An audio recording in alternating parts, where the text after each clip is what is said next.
This is the first event for the Coppell Cares program. And so what this is it is a resource to the Coppell community. So Coppell Area Resource Engagement Seminars. My name is Brittany Prince, and I am one of the providers over at Healthcare at the Grove. We are partnering with the YMCA to bring these seminars to the community. Mental health has become something that is very important, especially with the last few years. I know it's been rough on a lot of people. We decided to bring in a group that we believe in a lot. It's Coppell Family Therapy, to kind of share some of their techniques and importances about mental health and how therapy can help maybe bridge some of the harder times and be very effective for overall mental health. So without further ado, I would like to present Dr. Katili. Come on up here, Coppell Family Therapy. Thank you guys. Thank you. It's good to have you guys. So it's not just me. So I'm Dr. Audrey, and we are Coppell Family Therapy. I brought with me Amy English, who's one of our therapists right over here, and sitting right next to her is Becca Hernandez, who is our everything. She makes the world run. And so I think Brittany hit the nail on the head with, the last 2 years have been very difficult. We all know that. But what did it do to us? How are we all functioning? If we're not functioning, in what way are we not functioning? And how do we try to go forward when we're kind of not sure where we're actually going? So I'll just give you a bit about us. I'm Dr. Audrey, and so I have a PhD in family studies, family therapy, a master's in counseling, a bachelor's in psychology. I love studying the mind, how we interact with each other, how our behavior impacts each other, our families, and then how that also impacts our society, which then just ripples on out. So it's reflexive. So the society impacts the family, which impacts the individual, and then it goes right back out. So if one layer of that is not doing well, none of it's doing very well. So right now, kids that have gone off to college, I think I have a few freshmen that I work with, well, they needed to come home because of the 2 years prior to their freshman year, COVID. So they may have regressed in their social skills. They may have regressed in their study skills because they were stuck in a room by themselves for a year doing remote and Zooming. That's not normal class. Or they got to college and then they were told, sorry, COVID, go to your dorm room and do it all online. So now they're at college in a place they've never been before. They don't know how to handle that or what to do with that either. So there's just one simple way of making that connection. So I feel very strongly about that systemic connection. Therefore, we built a practice that responds to your family's needs in a very systemic way. So we aren't just a bunch of therapists that just kind of like share the rent. We work as a team. So where one of my passions is family therapy and parent coaching and reaching out to the community. Well, Amy here is our absolute specialist in autism, ADD, ADHD, anxiety, oppositional defiance, conduct disorders, and she loves the littles. We also have two members of our team, Sherry, who does EMDR, as well as Carlotta does EMDR, and then we do marital counseling. I get asked a lot, if you're a family therapy place, can you only see me as a family? No, we see all subsets of the family. Come on in. We see all subsets of the family, so that could be as an individual, but we're still going to talk about your family and the family that you came from or the family that you have now. It's still your family. We can see marital couples. We can see siblings. We see sibling conflict a lot. We can see parents and their kids. Or maybe we've got one kid that is on fire. We need to settle that. And then from there, we'll take a look at the rest of the picture. So we end up intervening with your families on multiple levels. So we may be doing the intake for your 6-year-old, but we're also taking a look at how's the parenting functioning. And so at our practice, if Amy sees the 6-year-old, I might grab the parents, and then we do a teamwork analysis so that we can make sure that we're all in line with each other. So you have 5 therapists under one roof that are all addressing your family's needs at one time. So then there's no phone tag back and forth between your son's therapist and the other mom and the whatever. We just meet every week and we go over how your family's doing. So we meet every week as a team, and then I meet individually with each one of our therapists as well, so that we are all addressing things in the same way. We're not cookie cutter. no, we're not all me, which is good, because everybody else on the team has their own specialty. So we are a team of specialists. So like I said about Amy, she's got autism and ADD, ADHD. Sherry is in the Indian community, which we have a large community here, which we absolutely love. And I love that we found Sherry, or that Sherry found us, because she has enlightened us to a lot of the challenges to the Asian Indian community specifically. And sometimes they don't know if therapy is okay.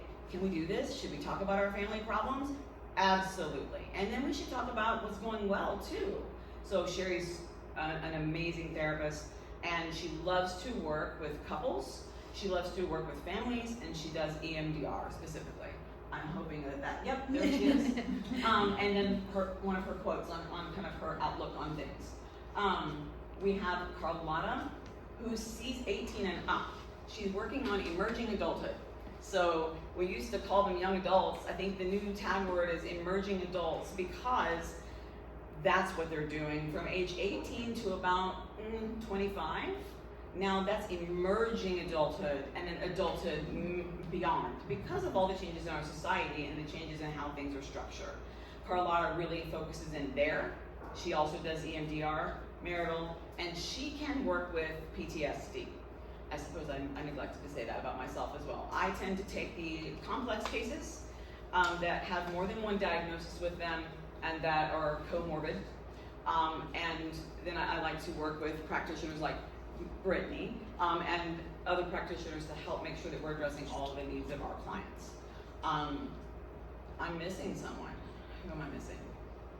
Megan is our newest person in our practice, and Megan loves teenagers.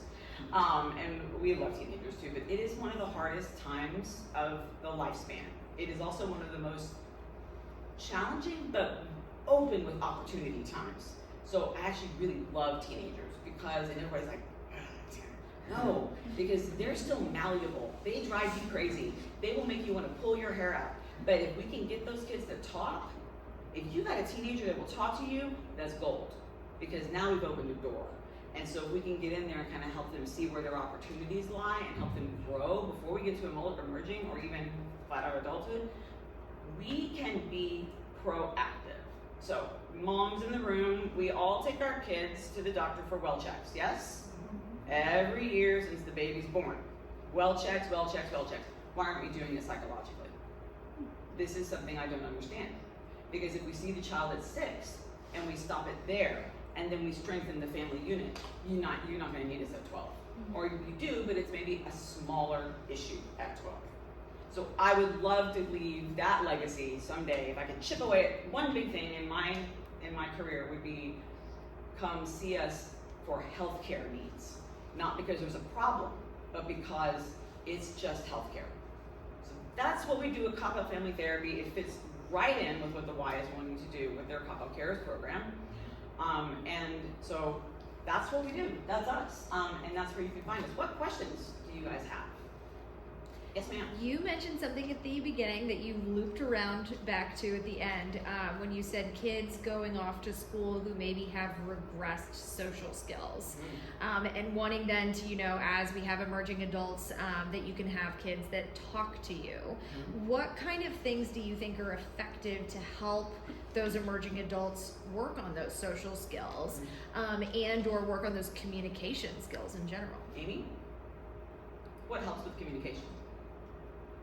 I think first is figure out where the anxiety is coming from. Is it fear of what others think?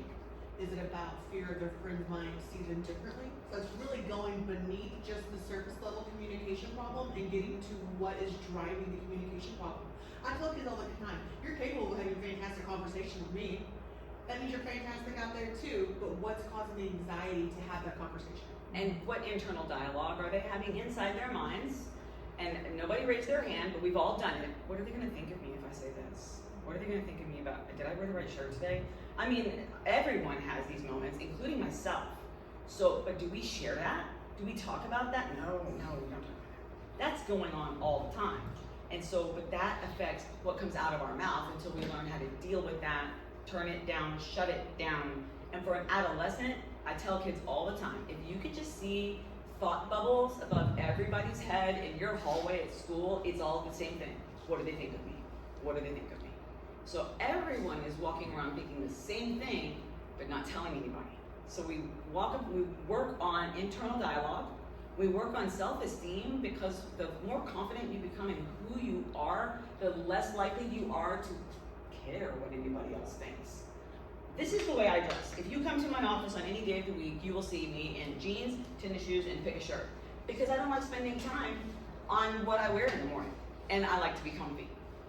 I'm old enough, this is me. So that's it, and I'm good.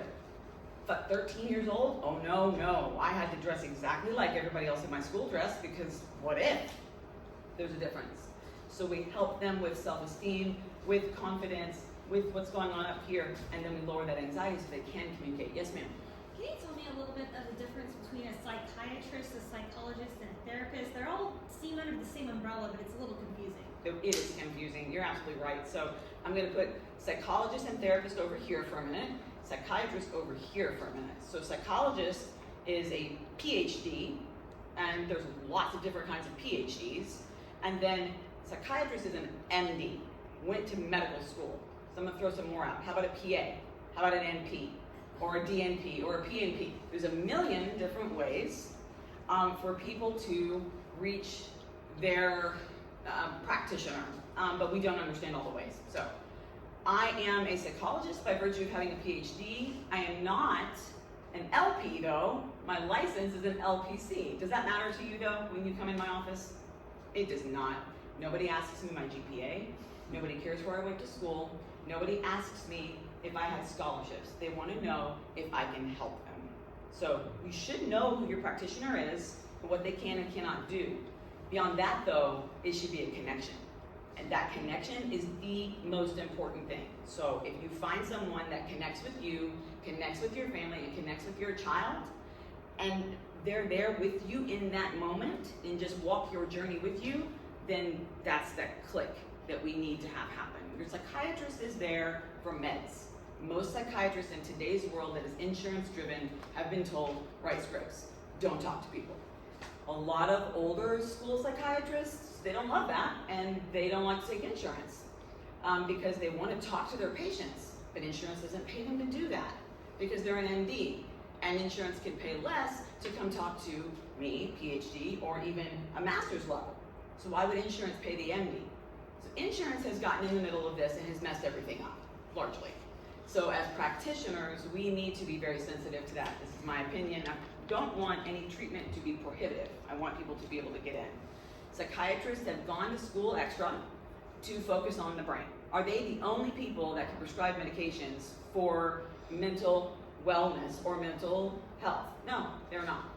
Oftentimes, our first connection that we make is with our client's PCP or their PA. And then go have this conversation with your family practitioner as long as they are comfortable and they have the knowledge that you have to ask. So could it be your NP? Absolutely. I am very fond of nurses, and I'm very fond of the nursing world because it actually takes a different approach than the MD world to the human. It's a completely different approach, and it more lines up with my approach. So medical model is valuable and is there for a reason. It's not the only way to look at humans. Psychologists are over here kind of in theory land, so I'll tell you how I made the decision, pre-med or psychology. I was gonna go psychiatry or psychology. We're in biology, we're doing labs. They bring out the cat, I'm out. Out, I packed my bag because I am not cutting up fluffy. That's it, and I knew at that moment, oh, I don't wanna poke on people. I don't wanna do that. I'm gonna talk to people. I wanna connect. I love brains. Brains are cool. The rest of the body, not so much. MD, PhD, that's how it helped me. People that want to go poke on people and do veins and stuff, we got a lot of them that are good. That's not my thing. Did I answer your question fairly? Yes, ma'am. Yes, sir. So I'm going off to college next year, hopefully. Okay. And I was just and I was just wondering, is there anything that I should keep in mind as I move into a new environment? Absolutely. What environment have you grown up in? Texas. Coppell? Yeah. Okay. Where? Do you mind? You don't have to answer it. Yeah. Where are you headed? I'm going off to New York. Okay. Yeah. You're challenging yourself, which is amazing. Yeah. You are going to where in Thank you. Where in New York? So I'm going to Long Island. Okie doke. So, you are challenging yourself and you are entering a brand new environment that is the complete antithesis of what you've grown up in, which could bring about anxiety. It could also bring about, though, some challenges. And then you learn. Yeah. So, adaptability, flexibility. This is a very insulated community. We're very fortunate here because the CVS is right around the corner and you can walk down to Starbucks, and I don't know that you're going to be able to do that. Oh, then there's climate. We haven't even talked about that. So we have death heat here. You're going to have snow up there. Difference. Now, from this, though, can come growth. Because you have to adapt. You have to be flexible. You're going to have to rethink, how do I get there if there's 6 feet of snow there? Okay, this can help you grow, but will it provide you with anxiety? Will it make you nervous? And then how do you handle that? Does that make sense? No, yeah, thank you. So that's just right off the top. The culture, Texas is its very own culture. We all know that. And Texans are very proud of their very own culture, and that's okay. Completely different up there. Good. Now you're going to see something else that you should. Absolutely. What about you guys? Are you going off to college? Yeah. I don't think they. Oh, We haven't decided where we're going yet, but That is okay. But we're headed off somewhere. yeah. Let me, do any of you have it all figured out? Your entire life plan? Please say no. No. Nobody does. Nobody does. And some people think they get it all figured out, and then they flip it halfway through and go, I'm done with that, and I want a new career. Okay, good too. That's fine. It's okay if you don't know exactly where you're headed and how you're headed there. You will get there. You will absolutely get there. We don't get that message here a lot. We're very driven in this community, and it's not just here. It's North Texas.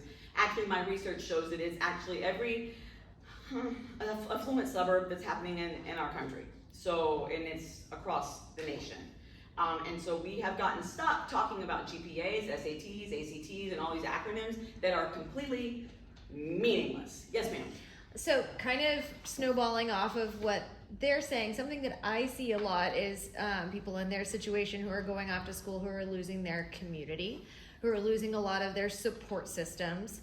And again, we might have a lot of this, to what you were saying, the goals and measures that we're meeting, as opposed to the process and why we're in a lot of those situations and the growth behind it. So what are some things that you kind of counsel people on in terms of how to make communities in new places, or how to?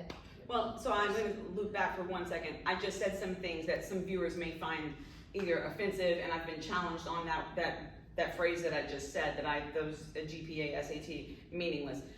There are a lot of parents that don't agree with that, and that's okay. Here's what I mean. It's not worth your child's self-esteem if they don't have a perfect GPA. If they didn't make a 1600 on the SAT, that doesn't define who you are. That's what I mean. I'll get you in just a second. Everyone can go off to college and go chase their dreams. However they get there, the journey, you're gonna learn when you go. Please don't just go chase grades. Please don't do that. Go absorb your new situation, your friends, connections, that professor that drives you crazy but they challenge you, get to know them, go to their office hours, absorb a brand new environment, because it's going to shape your life. The journey is the deal, not just chasing the next thing. I grew up in a very similar situation, and so it's always, and the next thing, and the next, well, that's driven by anxiety. So what do we encourage our kids to do, and the parents as well? Let them go chase that, and let them make mistakes. You learn from mistakes. I make mistakes every day. They're just learning opportunities. It all depends on how you decide to take a look at it. Yes, ma'am. So when you said GPA doesn't matter, I mean, It's okay, go ahead. yeah. So I'm a mother of 2 children, and in Coppell basically, my children grow up here. We knew in Coppell High School there is drugs issue, there is sex issue, there are other issues going on with teenagers. So as a mother, I don't want my child to get involved in those kind of things. So if I say, okay, focus on your study, I want your GPA like high, so that the intention is not the GPA, intention is not to get involved with all those messy situations. So what's wrong as a parent to expect from my child to be focused? I don't think that your expectation for focus is incorrect. I might have said it a little different. I might have asked my child, do you feel good about what you did with that? I'm not going to look at the grade, because if the child puts their effort in, effort to get through life, Right. that's what we're building. We're building skills. We're not raising children, we're raising adults, and we need them to be functional. And a lot of them aren't, because of a lot of things, not just the last 2 years. My research goes all the way, that's another discussion. But effort, if we put in the effort, and we believe that we've done what we needed to do, and we get a B, you can be proud of that B, because you did your job. Right. And we're still staying away from the stuff that we don't want them involved in. Gotcha. But did they also go play basketball with a friend? Did they have time for coffee talk? Did they check in? We were discussing a little bit earlier work-life balance. How many kids here have balance in their lives? When we all shut down for the pandemic, nobody knew what to do. Okay. Because everybody has 42 different things that's on their family schedule, because this one plays basketball and that one plays soccer and that one, it's good. It might be too much. I'm wondering if it looks overscheduled. It is. And the pandemic did one big thing, I think, that I'm not saying I'm glad it happened, but they focused us to go home and focus on our families and our health. And I would postulate that those should be at the top of our priority list every day. How about some board games? How about climb a tree and count the clouds like we used to? That is valuable time too, that re-energizes your child to go back and study biology again. I saw a hand here. Yeah, so I just had a question, like, I basically narrowed my college down to like 2 options. So one option is like A&M, where a bunch of my friends are going, and like it'll be kind of community. Like, Yes, they do have a community there for sure. And like when I go, I already like have 12, 15 friends who I'm gonna hang out with. And then different options like in Georgia Tech, where it's like I literally know no one, but like it might be like a bit of a better program. So I'm just wondering if I end up choosing Georgia Tech, how would I like approach, like, cause I haven't really had to make new friends since like 5th grade. So how would I approach this new? Absolutely. Do you want to talk about this, Amy? Yeah, I think that something that Dr. Audrey said earlier is finding those opportunities to grow. It's gonna be challenging. I think it's even challenging for us adults to go out and make new friends in a workplace. Absolutely. So the feelings you're having are completely normal. That's gonna cause a little bit of anxiety. We might feel a little shy at first, but it's putting yourself in the position to be engaged. And like Dr. Audrey says, having the experience. Don't pass up on those moments to where you can go to like a club. Kind of just go and talk and kind of just really immerse yourself in those situations and see it as growth. Okay, thank you. Find a common denominator if you don't know what to talk about. But if you're all in English class, you're all in English class. So let's start there. Right. And now we're sitting next to somebody in English class, and well, how'd you do on the last test? Or did you understand? Find a common denominator, and then you grow a relationship from there. I love that you asked that question. This community and lots like it are very planned communities so that our kids grow up with their neighbors, and neighbors all go to the same schools, and that's a fine plan. But then we don't know how to do this. And so good for you for thinking about challenging yourself. I promise you, A&M will be a challenge too.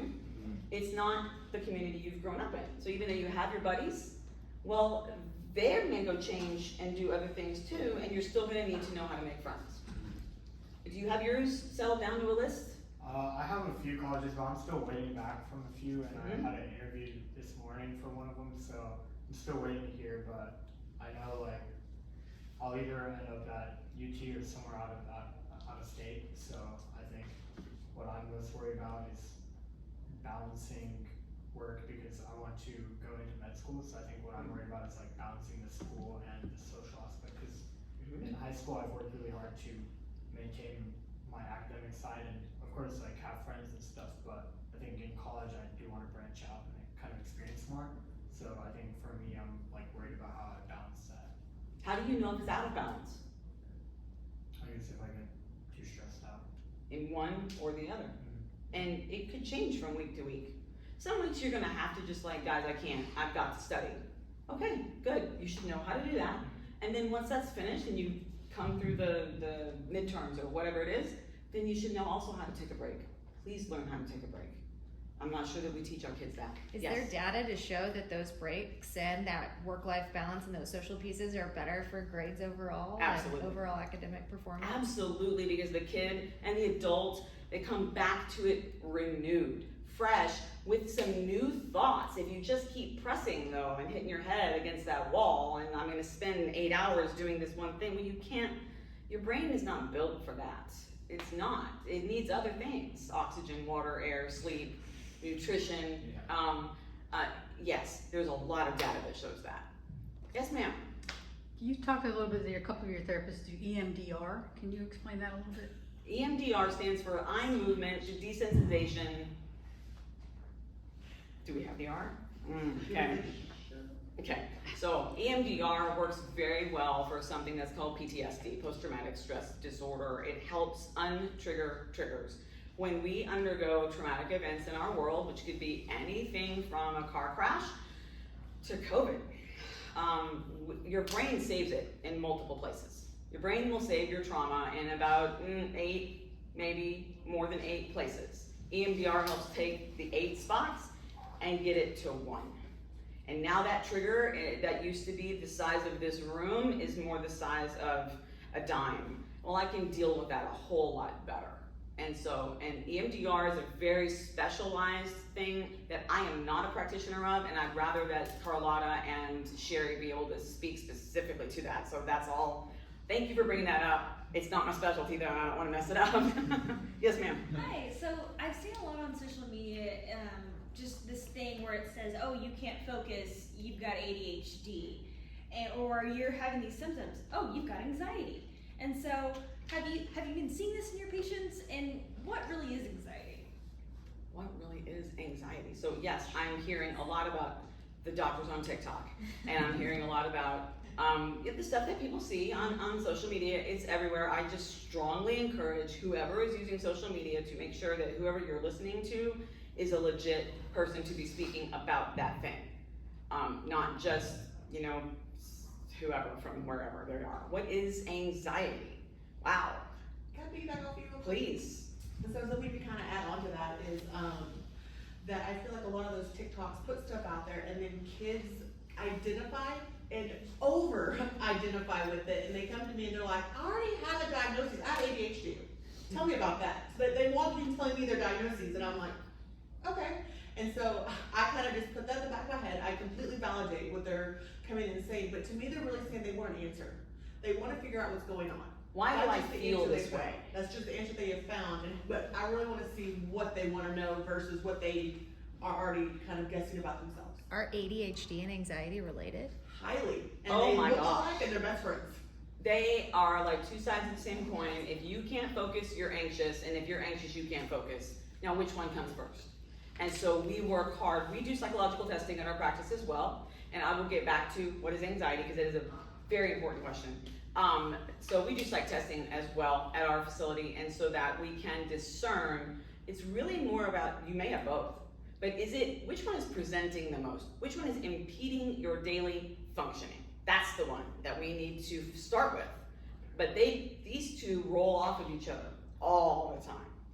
Anxiety is often described to me as a set of symptoms that everybody describes it a little differently. I'm nervous. I stay away from large crowds. I feel like somebody's kind of watching me.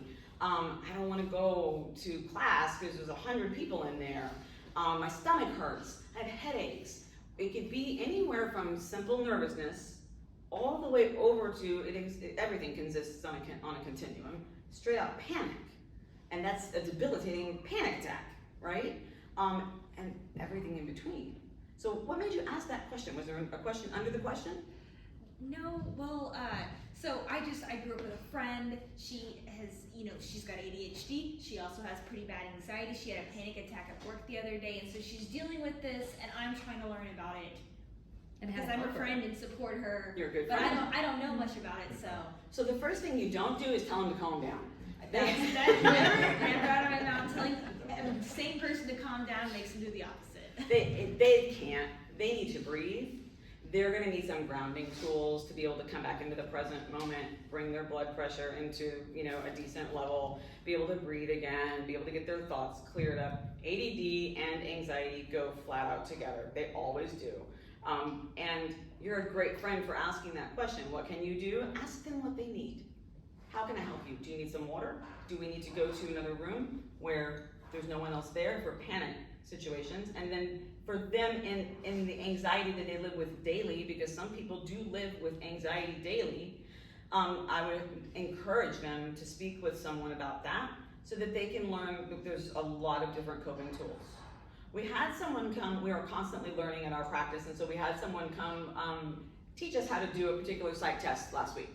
They told us that this particular company that had 3 or 4 psych tests that were in the works pre-COVID, they had to scrap them all because their control group is now completely anxious, meaning all of us. So the data that they were using for their control group to create psychological tests is now, it's moot, because thank you guys for attending. Thank you so much. Thank you very much. They are finding that everyone that they're engaged with has anxiety on some level. So it's defining us now, so that's why I really appreciate your question.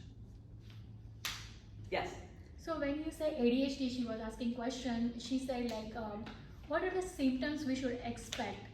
Like some people told me their child don't have enough focus on their studies, that's a sign of ADHD. But in my daughter's case, I saw exactly opposite. She's way too much focused. She's very concentrated. If like 10 people are talking, she's still able to focus. How, as a mother, I will guess that she has ADHD? I'm punting to you. This is your specialty. Well, there's 2 different kinds of ADHD. There's inattentive and hyperactivity. And so when you say that she overfocuses, that's actually common with ADHD. They hyperfocus on something that they really like. It's almost like you have to snap or touch them to jolt them out of maybe reading a book. Mm-hmm. And there could be 1,000 things going on and they're like this. Yeah. But if it's something that requires sustained mental effort, they're gonna maybe procrastinate or find a harder time sustaining that mental effort. So let's say that reading's not their jam and you tell them to go read, they're gonna sit there, maybe they read it, but they didn't really comprehend it. But if they really enjoy reading, they're gonna get hyper-focused. And also developmentally at different ages, ADHD can look different. So if we're talking hyperactive, little kids that are ADHD and hyperactivity are gonna run, jump around and do things they're not supposed to. As a teen or as a young adolescent, they're gonna feel restless. So they may be sitting still, but their foot might be tapping. Internally, they're just like kind of fidgeting a lot. So it's going to the symptoms kind of grow over time with the child. But this is also not to be confused because like we've been talking about anxiety, the difficulty with concentration can also stem from anxiety. And also in the mix of all this is the emotional dysregulation that can happen with anxiety and ADHD. So we might have a kid tantruming. Let's say a parent brings in a 5-year-old for me and is like, my kid's just really angry. I'm like, okay, so I sit there and I listen to what they're sharing with me and I ask them kind of questions. And we're looking at, that's just an emotional dysregulation stemming from maybe ADHD, stemming from maybe anxiety. So presentation may be one way, but there's a different origin. And especially at different ages. How does a parent figure that out? I think it's listening to their child. So there is a function of all the behaviors. So a child will express something maybe by hitting, that hit's saying something. They're just not saying it the right way. Behavior is data. It is information that then helps you, and this is how we help you, coach you as the parent, that behavior is showing us what they need. The child doesn't know how to articulate it, but they know how to hit. And so the hitting becomes data that we use to coach next, how we go next with this child. Right. And as child get older, they can maybe exhibit self-harm. That's data that we're taking away and it means something. So again, it's over the course of time, these behaviors may change, but they are an expression of emotion, they're just not articulating. Right, but when you say they harm or something like that, so my little one, she's 14-year-old now, but when she was 13, all her classmates during COVID time, they cut themselves, they did some funny stuff because it was on TikTok. It's kind of a peer pressure. So as a parent, how I should deal with this kind of situation, because I don't know what is going on TikTok or in social media, and like in between break all the doors of the school. That is new thing was how you guys look at, I mean you guys know how to look at it because you're doctors or you're certified, but as a parent, it's really challenging for a parent to figure it out what's going on. And child looks happy, absolutely nothing. I would say to never be afraid to ask for help, because as a mom, well, when I wear my mom hat, I'm going to see completely different things than when I'm in therapy. and my doctor hat. Right. And so as parents, I'm not sure I would expect you to be able to figure all that out. That's when you find someone that you trust and that clicks with you and go, I don't know what that means, please help me.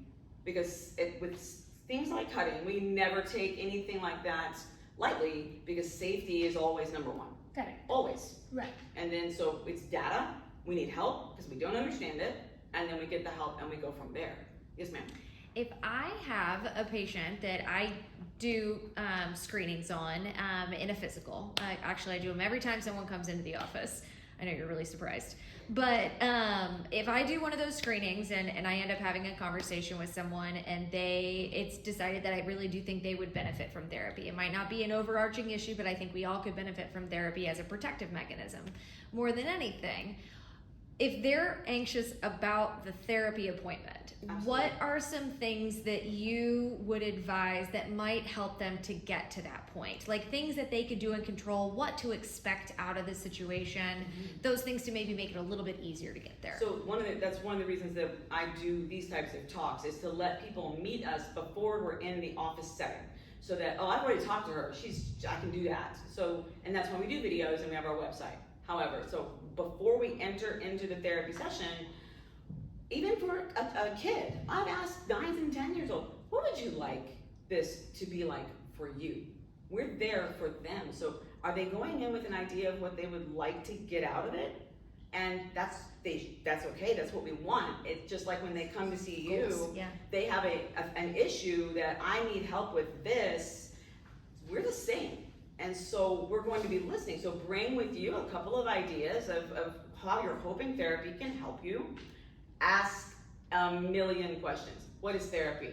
How do we do this? And this is why we put videos and pictures, and so before people ever get in, it's almost like they've met us because it's scary. It's vulnerable. You're walking into a place where you've never met this human and you're supposed to tell them your worst nightmare. No, you also have boundaries. You can go in with a couple of goals and a couple of ideas on what you think that would like to be and get comfortable. The client can pick the pace, and this is something that we're very, we advocate with our clients. How does this pace feel to you? I only want to be here twice a month. That's okay. That's where we'll start. If we know that there's a need that's deeper than that, of course we'll make different recommendations as we need to. But I would want them to think this is their treatment. Speak up if it doesn't click. If you don't feel like you're being heard there, you're not. If it's not clicking with you and you don't kind of feel comfortable to be able to talk about all the things, that's not a click for you. It's got to match. So I would want them to think about, what am I hoping to get out of this? What am I worried about? Make that list too. That's okay, because we can talk about that too. What do you think?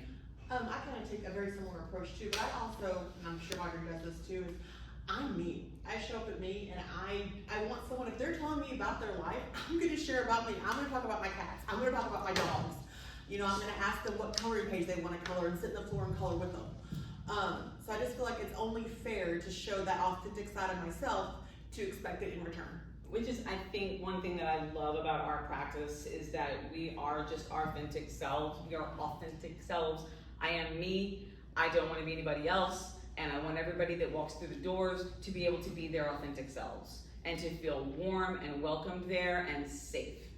And that's what we've tried to build there, so that everybody can get the help that they need wherever they're at in their journey, wherever they're at in their life. And we're all the same there. And you'll see us just being us, because I don't want to be any other way. Yes, ma'am. Final question, I promise. If you were to leave, whether it be the parents or the kids or the adults, with a couple of resources that you believe actually do make a difference, whether it be books or practices in their life that help promote good mental health, what would they be?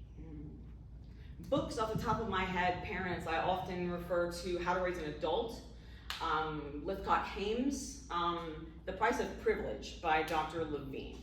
And then the follow-up to that one, Teach Your Children Well, also by Dr. Levine. It just really helps us understand the culture and the times in which we're raising our children and what we're missing. Because we have the ability to give our children a lot of things doesn't necessarily mean that we need to. And sometimes when we do that, we rob them of opportunities to learn for themselves. So if we always think for our children, then they will not learn critical thinking skills. So, and sometimes we end up creating character deficits by not allowing them to fall on their rear end, make a mistake, suffer the life consequence, get back up, and go from there. So those books lean that way because I feel very passionate about that. You asked for books and adults or kids, things that kind of help more with those changing life phases, or how to create some of those social skills that you were talking about. What do you think? 7 highly effective habits.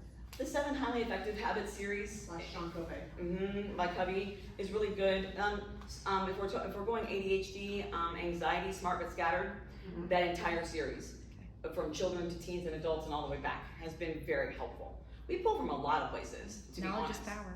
Ma'am? Knowledge is power. Knowledge is power, absolutely. Yes, ma'am. So this question is for both of you. So when I got diagnosed with my cancer, my daughter saw the journey, older one, and she wants to be an oncologist or gynecologist, specialty oncologist. So I supported her with her dream. But my little one wants to become a psychologist, or like she wants to do something in mental health, because she felt that she went through this all drama or whatever word, I'm sorry, I may be disrespectful, but whatever issues she had, she really wants to help people. So that's her, like yesterday only she shared with me that, Mom, I want to be that person.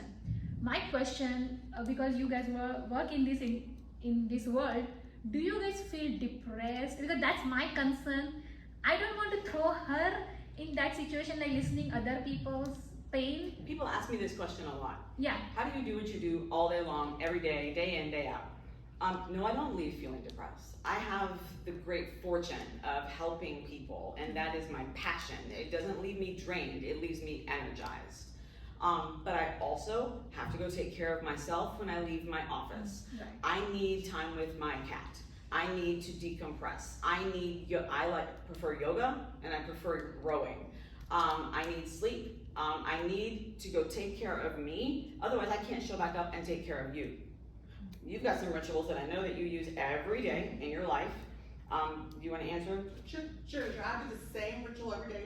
I get my dopamine rush in the morning by going to the dog park with my dogs, and then sometimes in the evening too. So it's that self-care. And I take a hot bath every night, and that is a no-tech hot bath.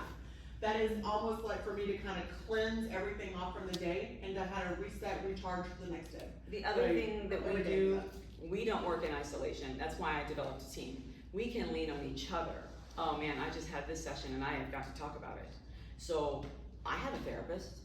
She has a therapist. If you meet a therapist that doesn't have a therapist, there is a problem. Because this is what we do. And we absorb the energy. You can't not absorb the energy. Right. I must go take care of that in multiple ways. Right. Everyone needs somebody to talk to in this life. I'm no different than anyone else. And then we lean on each other as a team. Right. Because when she shared it with me yesterday, I was like, oh my God, how I'm going to support her?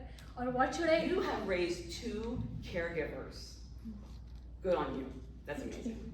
Yeah, but same time, I want to be like, make sure as a mother, they are. She will.